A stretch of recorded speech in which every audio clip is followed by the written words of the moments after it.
ಅದ್ರಲ್ಲಿ ಏನೋ ಬೇರೆ ಕೆಮಿಕಲ್ ಬರುತ್ತೆ. ಆ ಕೆಮಿಕಲ್ ನಿಂದ ತೋಟಕ್ಕೆ ತೊಂದರೆ ಆಗುತ್ತೆ, ರೋಗ ಬರುತ್ತೆ ಅನ್ನೋದು ಸಾಕಷ್ಟು ಜನ ಮೂಢನಂಬಿಕೆ ಇಟ್ಕೊಂಡಿದ್ರು ರೈತರು. 3 ತಿಂಗಳಾದ್ಮೇಲೆ ನೋಡಿ ಸರ್, ಈ ತರ ಎಲ್ಲ ಪೂರ್ತಿ ಚಾಪುಡಿ ತರ ಈ ತರ ಬಣ್ಣ ಆಗಿದೆ. ನಾನ್ ನೋಡ್ತಾ ಇರೋ ಮಟ್ಟಿಗೆ ಹಳ್ಳಿನಲ್ಲಿ ಯಾರು ಕೂಡ ಜಮೀನೊಳಗೆ ತಗೊಂಬರಲ್ಲ ಇದನ್ನ. ನನ್ನ ಎಲ್ಲ ಆಡ್ಕಂತಿದ್ರು, ಯಾಕೆ ನೀನ್ ಇಲ್ಲೇ ಆಗ್ತೀಯಾ ಅಂತ. ನೋಡಿ ಎಲ್ಲ ಕಳೀತಾ ಇದೆ ಪೂರ್ತಿ. ಇದನ್ನ ಈಗ ನೇರವಾಗಿ ತೋಟಕ್ಕೆ ಉಪಯೋಗಿಸಬಹುದು.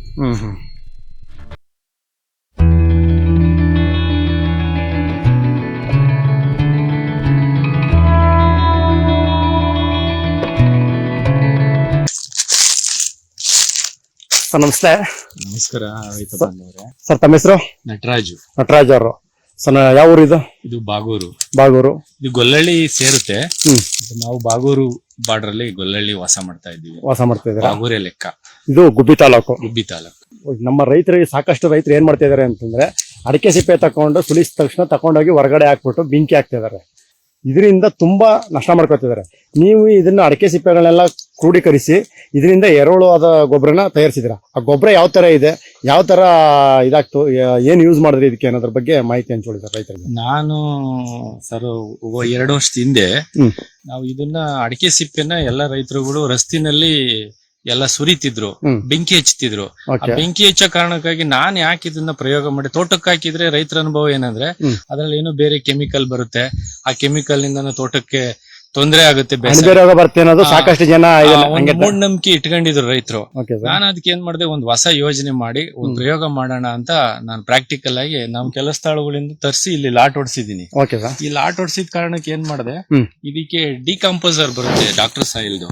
ಅದನ್ನ 1/2 ಲೀಟರ್ನ 200 ಲೀಟರ್ ಬ್ಯಾರಲ್ ಅಲ್ಲಿ ಮಿಕ್ಸ್ ಮಾಡಿಬಿಟ್ಟು ಅದನ್ನ ಒಂದು ಒಣಗಿದ ನಂತರ, ಅಂದ್ರೆ ಹಸಿದ್ರೆ ಹಾಕ್ಬಾರ್ದು, ಸಿಪ್ಪೆ ಒಣಗಿದ್ ಬಿಡುತ್ತೆ. ಒಣಗಿದ ನಂತರ ಆ ಲಾಟಿನ ಮೇಲೆ ಅದನ್ನ ಸುರಿಸಿದ್ಮೇಲೆ ಅದು ಈಗ 3 ತಿಂಗಳಾಗಿದೆ. ಇದು 3 ತಿಂಗಳಾದ್ಮೇಲೆ ನೋಡಿ ಸರ್, ಈ ತರ ಎಲ್ಲ ಪೂರ್ತಿ ಚಾಪುಡಿ ತರ ಈ ತರ ಬಣ್ಣ ಆಗಿದೆ. ಇದು ಉಪಯೋಗಕ್ಕೆ ಈಗಾಗಲೇ ಉಪಯೋಗಿಸಬಹುದು. ಹೌದು. ಇದನ್ನ ನಾವೀಗ ತೋಟಕ್ಕೆ ತಗೊಂಡೋಗಿ ಬಳಕೆ ಮಾಡ್ತೀನಿ. ತುಂಬಾ ಎರೆಹುಳು ಇದೆ ಇದ್ರಲ್ಲೆಲ್ಲ. ಈಗ ಏನಂದ್ರೆ ಬಿಸಿಲಿರೋ ಕಾರಣಕ್ಕಾಗಿ ತಳಕ್ ಹೋಗಿದೆ.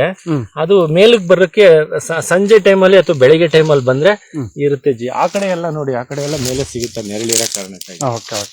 ಇದು ರೈತರುಗಳು ಈ ರೀತಿ ಮಾಡ್ಕೊಂಡ್ರೆ ಬಹಳ ಅನುಕೂಲ ಆಗುತ್ತೆ. ಸರ್, ಈಗ ನೀವು ಅಡಿಕೆ ಸಿಪ್ಪೆ ಮೇಲೆ ಒನ್ಲಿ ಡಾಕ್ಟರ್ ಸಾಯಿಲ್ ಡಿಕಂಪೋಸರ್ ಹಾಕಿದ್ರೆ ಏನಾದ್ರು ಮಣ್ಣು ಗಿಣ್ಣು ಏನೋ ಗೊಬ್ಬರ ಹಾಕಿ? ಯಾವುದೇ ಇದನ್ನು ಮಿಕ್ಸ್ ಮಾಡಿಲ್ಲ, ಯಾವುದೇ ಎರೆಹುಳು ತಂದಿಲ್ಲ, ಏನಿಲ್ಲ. ಇದು ಏನ್ ಡ್ರೈ ಆದ್ಮೇಲೆ ಇದಕ್ಕೆ ಸುರಿಸಿದೀವಿ. ಈ ಸುರಿದ್ಮೇಲೆ ಇದು ಈ ರೀತಿ ಕನ್ವರ್ಟ್ ಆಯ್ತು. ಅದಕ್ಕೆ ಮಳೆನ ಯಾವ್ದಾದ್ರು ತೇವಾಂಶ ಆದ್ಮೇಲೆ ಅದಕ್ಕೆ ಡಾಕ್ಟರ್ ಸಾಯಿಲ್ ಡಿಕಂಪೋಸರ್ ಆಯ್ತು, ಅಥವಾ ನಾವು ಸ್ಪ್ರಿಂಕ್ಲರ್ ಬೇಕಾದ್ರೂ ಇದ್ರ ಮೇಲೆ ಯೂಸ್ ಮಾಡಬಹುದು. ನಾನೇನು ಮಾಡಕ್ ಹೋಗಿಲ್ಲ. ಇದು ಕಾರಣ ಏನಂದ್ರೆ, ನೋಡೋಣ ಇದೊಂದು ಪ್ರಯೋಗ ಸಕ್ಸಸ್ ಆದ್ರೆ ಮುಂದಿನ ದಿನದಲ್ಲೇ ರೈತರು ವೇಸ್ಟ್ ಮಾಡೋದ್ನೆಲ್ಲ ನಾನು ತಗೊಂಡ್ ಬಂದು ನಾನು ಪ್ರಯೋಗ ಮಾಡಿ ತೋಟಕ್ಕೆ ಯಾಕೆ ಇದನ್ನ ಗೊಬ್ಬರವಾಗಿ ಕನ್ವರ್ಟ್ ಮಾಡ್ಕೋಬಾರ್ದು ಅನ್ನೋದೊಂದು ಹೊಸ ಯೋಜನೆ ಮಾಡಿ ಈಗ ಸಕ್ಸಸ್ ಕಂಡಿದ್ದೀವಿ. ನಿಮ್ಗೆ ಗೊತ್ತಾಗ್ತಲ್ಲ? ಹೌದು, ನಾನು ನೋಡ್ತಿದ್ದೀನಿ, ನೀವು ಖುದ್ದು ನೋಡಿ.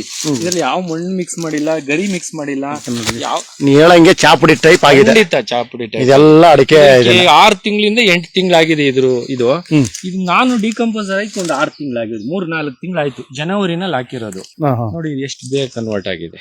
ಹೌದು ಸರ್, ನಾವ್ ಹೇಳ್ತಾ ಇರ್ತೀವಿ ಸರ್, 150 ದಿನದಿಂದ 180 ದಿನದಲ್ಲಿ ಅಡಿಕೆ ಸಿಪ್ಪೆ ಕಳೀತದೆ ಅಂತ ನಾವು ಸಾಕಷ್ಟು ವಿಡಿಯೋಗಳಲ್ಲಿ ರೈತರಿಗೆ ಮನವರಿಕೆ ಮಾಡ್ತಾ ಇರ್ತೀವಿ. ಆದ್ರೂ ರೈತರು ಏನ್ ಮಾಡ್ತಾರೆ ಅಂತಂದ್ರೆ ತಗೊಂಡೋಗಿ ಬೆಂಕಿ ಹಾಕ್ತಿದಾರೆ ಸರ್. ಇದನ್ನ ನಾನ್ ನೋಡ್ತಾ ಇರೋ ಮಟ್ಟಿಗೆ ಹಳ್ಳಿನಲ್ಲಿ ಯಾರು ಕೂಡ ಜಮೀನೊಳಗೆ ತಗೊಂಬರಲ್ಲ ಇದನ್ನ. ನನ್ನ ಎಲ್ಲ ಆಡ್ಕಂತಿದ್ರು, ಯಾಕೆ ನೀನ್ ಇಲ್ಲೇ ಆಗ್ತೀಯಾ ಅಂತ. ನಾನು ಒಣಗಿದ ನಂತರ ಅದು ಹಂಗೆ ಉಪಯೋಗಕ್ಕೆ ಬರ್ತಾ ಇರುತ್ತೆ ನೋಡಿ. ಅಲ್ಲೆಲ್ಲ ಎಲ್ಲ ತರಿಸಿ ಈ ವರ್ಷ ಪೂರ್ತಿ ತೋಟದಲ್ಲೇ ಹಾಕ್ಸಿದೀನಿ. ಯಾಕೆ ಡಿಕಂಪೋಸರ್ ಸ್ಪ್ರೇ ಮಾಡಿರೂ ಬಹುಶಃ ನನ್ನ ಅನ್ಸಿಕೆ ಅದು ವರ್ಮ್ಸ್ ಆಗ್ಬೋದು. ಇದೇ ತರನ ಸಿಪ್ಪೆಗೆ ಹೆಂಗ್ ಅಪ್ಲೈ ಮಾಡಿದಿನೋ ಅದನ್ನ ಅಲ್ಲಿ ಬೇರೆ ಬೇರೆ ಕಡೆನೂ ಅಪ್ಲೈ ಮಾಡಿದ್ರೆ ಅಲ್ಲಿ ವರ್ಮ್ಸ್ ಬರುತ್ತೆ ಅನ್ನೋದು ಒಂದು ಹೊಸ ನನಗೆ ಬಂದಿದ್ದು ವಿಚಾರ. ಖಂಡಿತ ಸರ್, ಖಂಡಿತ ಬಂದೇ ಬರ್ತದೆ.